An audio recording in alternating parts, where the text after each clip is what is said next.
Reels చేసే అమ్మాయిలు పెళ్లికి ముందు ఎలా ఉండాలి, పెళ్ళి అయిన తర్వాత ఎలా ఉండాలి? ఎందుకంటే ఈ మధ్యకాలంలో ఇన్స్టాగ్రామ్లో రీల్స్ని చూసుకుని ఒకరినొకరు పరిచయాలు పెంచుకుని ఇంట్లో వాళ్ళతోటి మాట్లాడుకుని పెళ్ళిళ్ళు చేసేసుకుంటున్నారు. పెద్దవాళ్ళేమో నా కొడుకు అమ్మాయిని ఇష్టపడ్డాడు కదా, ఇప్పుడు కాదు అని అన్నానంటే మళ్ళీ ఏం చేసుకుంటారో, ఎందుకు వచ్చిందిలే అని చెప్పేసి పిల్లల ఇష్టాలను గౌరవించి సరే పెళ్లి చేసుకోండి అని చెప్పేసి వాళ్ళు పెళ్ళిళ్ళు చేస్తున్నారు. అయితే మరి అత్తగారి ఇంటికి వెళ్ళిన తర్వాత ఈ రీల్స్ చేసే ఆడపిల్లలు మీరు పెళ్లికి ముందు ఏ రకంగా ఉన్నా సరే పెళ్ళి అయిన తర్వాత కొన్ని విషయాలను మాత్రం గుర్తుపెట్టుకోవాలి. నా భర్తకి ఇష్టమైంది కదా, నేను పెళ్లికి ముందు స్వేచ్ఛగా బట్టలన్నీ విప్పుకొని అన్నీ చూపించుకుంటూ రీల్స్ చేశాను కదా, పెళ్ళయిన తర్వాత కూడా అదే విధంగా చేస్తాను నేను ఇలా అనుకున్నారనుకోండి, ఆ కుటుంబాన్ని మీరు ఎంత అవమానించినట్టు అవుతుంది.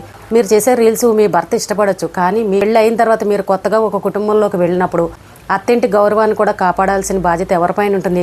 ఇంటి కోడలపైనే కదా. పెళ్ళైన తర్వాత అసలు మా అత్తగారు వాళ్ళతోటి ఎలా ఉండాలి, అత్తగారింట్లో పద్ధతులు ఎలా ఉంటాయి, వాళ్ళు ఏం కోరుకుంటారు, నేను ఎలా ఉంటే వాళ్ళకి నచ్చుతుందనే విషయాలను మీరు గమనించుకొని వాళ్ళకి తగ్గట్టుగా మీరు ప్రవర్తించారనుకోండి, అక్కడ ఎటువంటి గొడవలు రావు. రీల్స్ చేసుకోవడం తప్ప, నేను ఇలా ఉంటే తప్పేంటి, నేను పెళ్లికి ముందు చేసుకున్నప్పుడు మా అమ్మ మా నాన్న ఒప్పుకున్నారు కదా, మీరెవరు నన్ను వద్దనడానికని ఇలా అత్తగారు వాళ్ళ మీద దెబ్బలాడారు అనుకోండి, ఆ కుటుంబంలో గొడవలు రావడం, అత్తింటి వారు పరువు పోవడం ఇలాంటివే జరుగుతాయి. ఈ రోజున హర్యానాలో ఒక కుటుంబం, ఒక అమ్మాయి ఢిల్లీలో ఉంటుంది, ఆ అమ్మాయి రీల్స్ చేస్తూ ఉంటుందంట. వాళ్ళ కొడుకు ఆ అమ్మాయి ఇన్స్టాగ్రామ్లో పరిచయం అయింది. ఇంకా కొడుకు చెప్పాడు, ఇద్దరు ప్రేమించుకున్నారు కదా, చక్కగా మాట్లాడుకున్నారు, పెళ్లి చేసేసుకున్నారు. వాళ్ళది పల్లెటూరు. మరి పల్లెటూరులో పద్ధతులు ఏ రకంగా ఉంటాయో మన అందరికీ తెలుసు. ఆ అమ్మాయి అత్తారింటికి వచ్చినప్పుడల్లా ఆ రీల్స్ చూసుకోవడం, ఎన్ని లైక్లు వచ్చాయి, ఎన్ని కామెంట్లు వచ్చాయని చూసుకోవడం, నెక్స్ట్ ఏం రీల్ పెట్టాలి, ఏ డ్రెస్సులు వేసుకోవాలని చెప్పేసి అసభ్యకరమైన డ్రెస్సులు వేసుకుని మేడ మీదకి వెళ్ళి రీల్స్ చేయడం, ఇదే అమ్మాయి పని. మరి ఇప్పుడు అత్తారింటికి వెళ్ళినప్పుడు పెళ్ళయిన తర్వాత ఎంత నీ భర్త ఒప్పుకున్నా సరే మన చుట్టూ ఉన్న వాతావరణం, మన చుట్టూ ఉన్న బంధువులు, అత్తింటి కుటుంబం వీళ్ళందరూ ఏమనుకుంటారనే విషయాన్ని కూడా గమనించుకోవాలి కదా. అయితే అత్తమామకి ఈ అమ్మాయి అసభ్యకరంగా అన్నీ చూపించుకుంటూ రీల్స్ చేసేసరికి వాళ్ళకి నచ్చలేదు. ఆ అమ్మాయికి ఒకసారి చెప్పారు, 2 సార్లు చెప్పారు, 3 సార్లు చెప్పారు, అయినా సరే అమ్మాయిలో మార్పు రాలేదు. చుట్టూ ఉన్న ఊళ్ళో వాళ్ళు, బంధువులు ఏదో ఒకటి అనడం, మీ కోడలేంటి ఇలా అసభ్యకరంగా అన్నీ చూపించుకుంటూ రీల్స్ చేస్తుందని ఇలా వాళ్ళని ఏదో ఒకటి అనేసరికి అవమానం భరించలేకపోయారు. ఆ అమ్మాయికి ఎన్నిసార్లు చెప్పినా ఒకటే మాట అనేది, నా మొగుడికి నాకు ఇష్టమైనప్పుడు మధ్యలో మీరెవరు అనడానికి, నా మొగుడికి ఇష్టమయ్యే కదా నన్ను పెళ్లి చేసుకున్నాడని ఈ రకంగా ఎదురు సమాధానం చెప్పడం మొదలుపెట్టింది. కోడలు ఆ రకంగా అసభ్యకరమైన బట్టలు వేసుకుని రీల్స్ చేస్తుంటే అందరూ అనే మాటలు భరించలేక వాళ్ళు పాపం పురుగుల మందు తీసుకుని ప్రాణాలు తీసుకున్నారు. పాపం ఈ కోడలు చేసిన పనికి వాళ్ళ అవమానం భరించలేక ప్రాణాలు అయితే తీసుకున్నారు. కానీ అసలు ఈ అమ్మాయిలో మార్పు అనేది రావాలి కదండి. ఇప్పుడు ఈ అమ్మాయి అనే కాదు, మన సోషల్ మీడియాలో ఇన్స్టాగ్రామ్లో చూసుకుని అందరూ ప్రేమించుకోవడం ఇలాంటివన్నీ చేస్తున్నారు. కానీ ఒకటి గుర్తుపెట్టుకోండి, పెళ్లికి ముందర మీ ఇంట్లో మీ అమ్మ నాన్న ఎంత ఒప్పుకున్నా నా భర్తకి ఇష్టమైంది కదా అని చెప్పేసి అక్కడ కూడా అసభ్యకరమైన బట్టలు వేసుకున్నారనుకోండి, పెద్దవాళ్ళ ముందర, మామగారి ముందర అలా వేసుకుంటే కొంతమందికి నచ్చదు.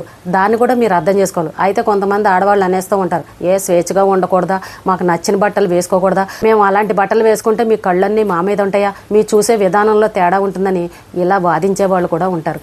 ఏ వయసులో చేయాల్సిన పనులు ఆ వయసులోనే చేసి ఏ వయసులో ఎలాంటి బట్టలు వేసుకుంటే బాగుంటుందో అలా వేసుకుంటేనే అందంగా ఉంటుంది. ఇప్పుడు ఏంటంటే ఇప్పుడు అంతా మోడర్న్గా ఫ్యాషన్గా ఉండడం అలవాటు అయిపోయింది.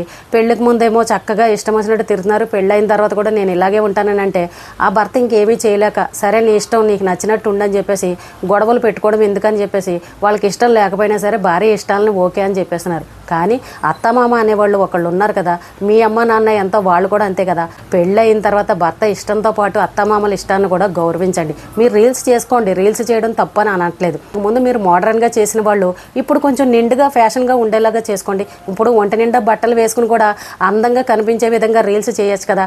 అలా చేశారనుకో ఎంత అందంగా ఉంటారు. వాళ్ళు వయసు అయిపోయిన వాళ్ళు ఆ రీల్స్ చూసినా సరే ముచ్చటపడే విధంగా ఉండాలి, మా కోడలు ఎంత చేస్తుందో అని చూసి మురిసిపోయే విధంగా ఉండాలి. కానీ అసభ్యకరంగా ఊళ్ళో వాళ్ళు, చుట్టుపక్కల వాళ్ళు చూసి 4 మాటలు అనుకునే విధంగా అస్సలు ఉండకూడదు. అంతమందికి ఇలాంటి మాటలు చెప్పామనుకోండి, నచ్చని వాళ్ళు కూడా ఉంటారు, ఇష్టం వచ్చినట్టు మాట్లాడతారు. వాళ్ళకి ఇష్టం లేనప్పుడు అసలు పెళ్ళి ఎందుకు చేసుకోవాలని ఇలా వాదించే వాళ్ళు కూడా ఉంటారు. కొడుకు ప్రేమించాడు కదా అని చెప్పేసి కొడుకు ఇష్టాన్ని గౌరవించి మీ పెళ్లి చేసినప్పుడు మరి పెద్దవాళ్ళ ఇష్టాన్ని కూడా మీరు గౌరవించాలి కదా. అమ్మాయిలు, సోషల్ మీడియాలో ఉన్నవాళ్ళు, రీల్స్ చేసేవాళ్ళు పెళ్ళికి ముందు ఎలా ఉంటున్నారు, పెళ్ళి అయ్యాక ఎలా ఉంటున్నారు, అత్తింటికి వెళ్ళాక ఎలా ఉండాలనేది అందరూ చూసి మెచ్చుకునే విధంగా ఉన్నారనుకోండి, పలానా వాళ్ళ కోడలు ఇలా అని చెప్పేసి గొప్పగా చెప్పుకుంటారు. కానీ మనకంటూ కొన్ని సాంప్రదాయాలు ఉన్నాయి, కొన్ని పద్ధతులు ఉన్నాయి. పెద్దవాళ్ళ ముందు ఎలా ఉండాలి, ఇప్పుడు మనం గుడికి వెళ్తే ఎలా వెళ్తాము, సినిమాకి వెళ్తే ఎలా వెళ్తాము, పార్టీకి వెళ్తే ఎలా వెళ్తాం, ఇలా రకరకాలుగా డ్రెస్సులు వేసుకుని వెళ్తారు కదా. కాబట్టి అత్తగారు వాళ్ళ ఇంట్లో ఉన్నప్పుడు ఎలా ఉండాలి, పుట్టింట్లో ఉన్నప్పుడు ఎలా ఉండాలి, మనం పెళ్ళి అయిన తర్వాత ఎలాగా, పెళ్లికి ముందు ఎలాగా, ఇలాంటి విషయాలు కూడా కొంచెం ఆడపిల్లలు గమనించుకున్నారనంటే ఏ కుటుంబంలోనూ గొడవలు రావు. ఇప్పుడు కోడలు చేసే రీల్స్ని చూసి నలుగురు 4 మాటలు అనుకునేసరికి వాళ్ళ అవమానం భరించలేక ఇద్దరు 2 ప్రాణాలు తీసుకున్నారని అంటే పాపం వాళ్ళు ఎంత అవమానంగా ఫీల్ అయ్యి ఉంటారు చెప్పండి. చక్కగా మీ భర్త మాట వింటూ మీకు నచ్చిన పని చేసుకుంటూ అత్తామామని గౌరవంగా చూశారనుకోండి, ఏ కుటుంబంలోనూ ఎటువంటి గొడవలు ఉండవు. ఈ రోజుకి ఇదేనండి. రేపు మళ్ళీ మరొక మంచి విషయంతో మళ్ళీ కలుద్దాం.